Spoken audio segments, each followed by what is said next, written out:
Hey everyone, and welcome to our webinar, Get Your Business Back in the Game After COVID-19. We're so happy to see how many have joined. Thank you for that. So, our intention here today is that we want to share with you some of the tips and tricks on what we have been doing for our customers in the AGR system to help them cope with the COVID period. My name is Elva Sif Ingólfsdóttir, and I'm a supply chain consultant at AGR. And with me here today is Finnur Bragason, Head of Sales and Marketing. So I'll start by going over a few topics and then Finnur will take over. But before we start, I want to point out our Q&A section on the right-hand side of your screen. Please feel free to ask questions and our consultants are standing by to answer. So, as business reopen on a small scale and we get back in the game, the question really is how consumers will behave. Will they line up desperate to start shopping again? Or will it be a more gradual process? Taking to heart that so many have lost their job or have taken pay cuts during this period, people do have less money to spend. But let's look at the economics. This graph is created by the World Trade Organization. It shows us how the merchandise trade has developed since the year 2000. It is indicated by the blue line. So the gray dotted line, it shows us the trend line up until the financial crisis. The yellow dotted line to the right, this shows us the trend line from 2011 and up until COVID-19 hit the world.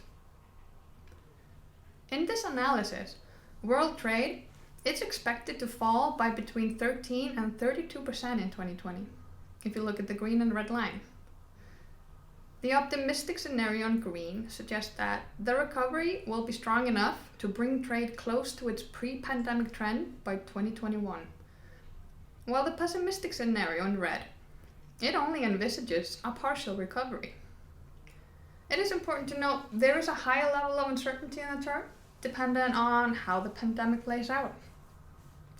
So the message we take from this is we need to stay responsive. We need to be open to the need of recalculating the demand factor frequently as the world gets back on track.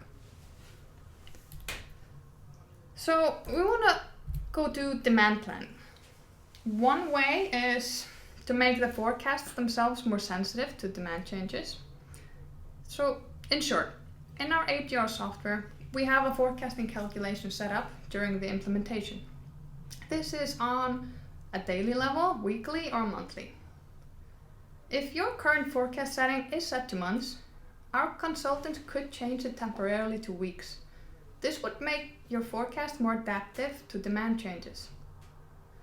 But keep in mind that a weekly forecast setting is less sensitive to the seasonal trends. So as COVID times pass, the forecast setting should be changed back to monthly. Now this would be especially effective for fast-moving items. If you want to see the number of items that could be applicable to this kind of forecast setting change, take a look at our standard AGR report, High Forecast Uncertainty. It will enable you to find items that have a large difference between the forecast and the actual sales.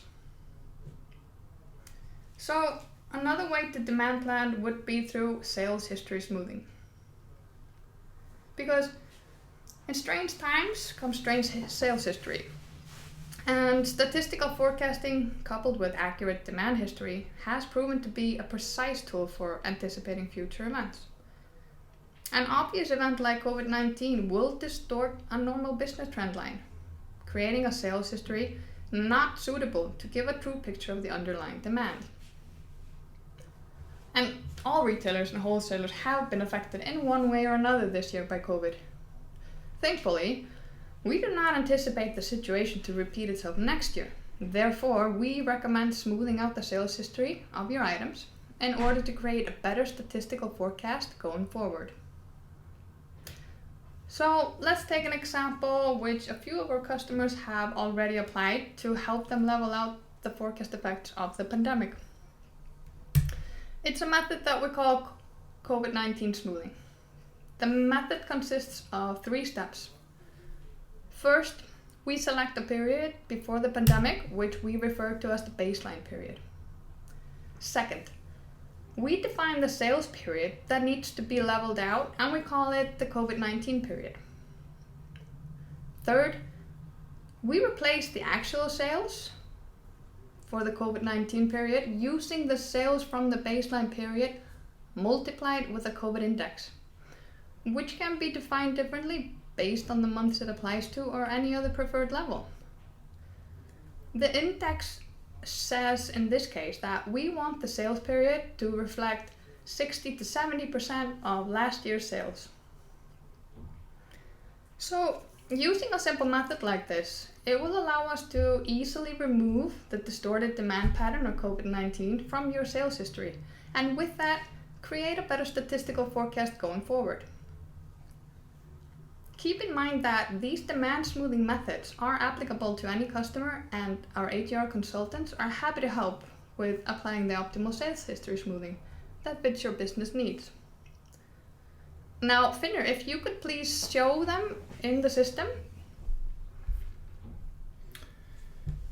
Yes, hello everybody, thank you Elva. So going through a little bit how we're doing this in practice. I wanted to start off with demonstrating this on a single item level.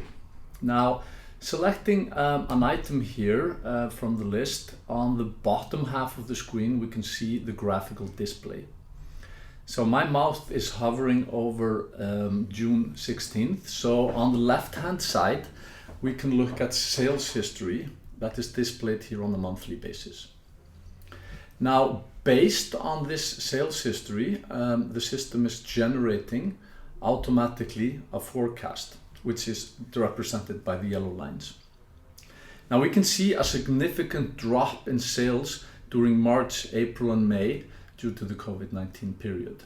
Now, of course, this drop in sales is affected or represented in a drop in the forecast. Now, we have a number of ways to do this. Of course, I could manually adjust the forecast with our Edit Sales History button here. So I could drag the sales history up. We can see that the system will instantaneously update the forecast. It'll update the safety stock calculations as well.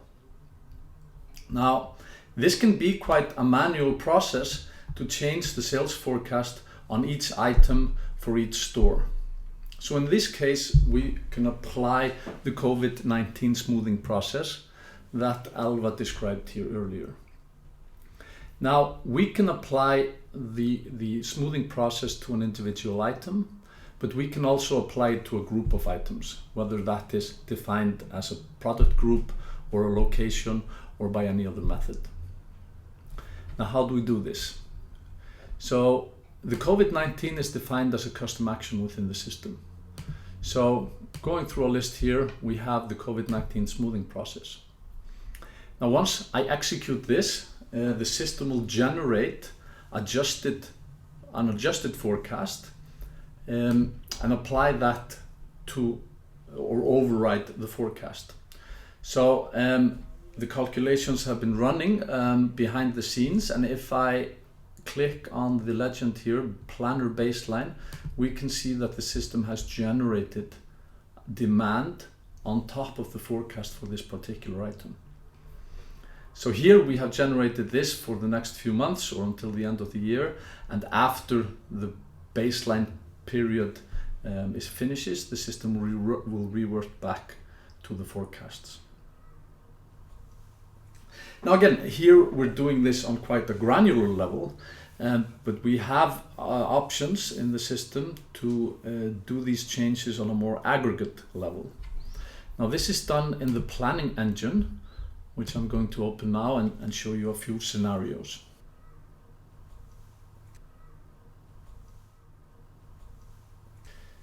Now, going into the planning view here, we can see we have a few templates or views pre-created. We have a channel view, customer view, and the location view where we're going to start.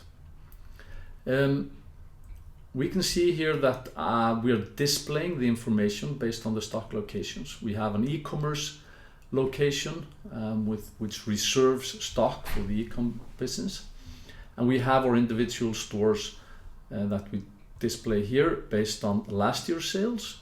We can look at the forecast and then the baseline plan, which is displayed here graphically on the lower half of the section. Now we can see here for store 4 everything is normal, but store 3 I actually logged in here a few months ago, and because this store closed we zeroed out the demand. So that means that the warehouse is not replenishing to fulfill that demand to the store, and of course will not replenishing this store because it's closed. Now we've got some information here, and we're going to reopen this store in September. So in this case I need to regenerate demand for this store. I can punch in the number here on an aggregate level, and the system will then create demand for this store, and it will distribute this demand proportionally to the months that I have defined in the plan, but it will go proportionally down to the item level and create demand for all of the items that I have within the store. Now, as stated before, we're not going to open until September, so that means I'll zero out the demand for July and August. So this means the system will only start to replenish the store and of course the warehouse for this particular store in September, taking into account the lead times and the order frequency that we have set behind the scenes.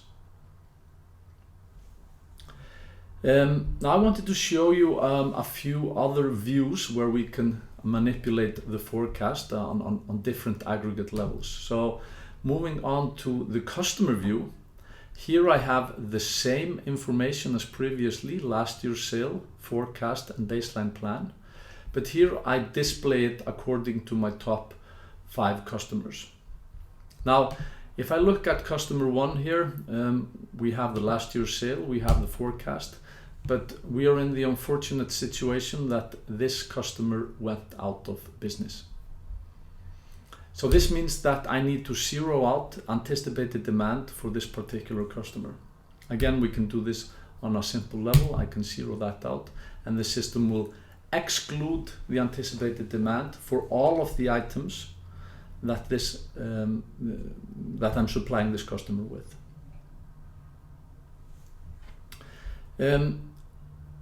Moving on to the channel view, here I'm displaying on an even higher aggregate level, so I have the different channels that I'm selling through.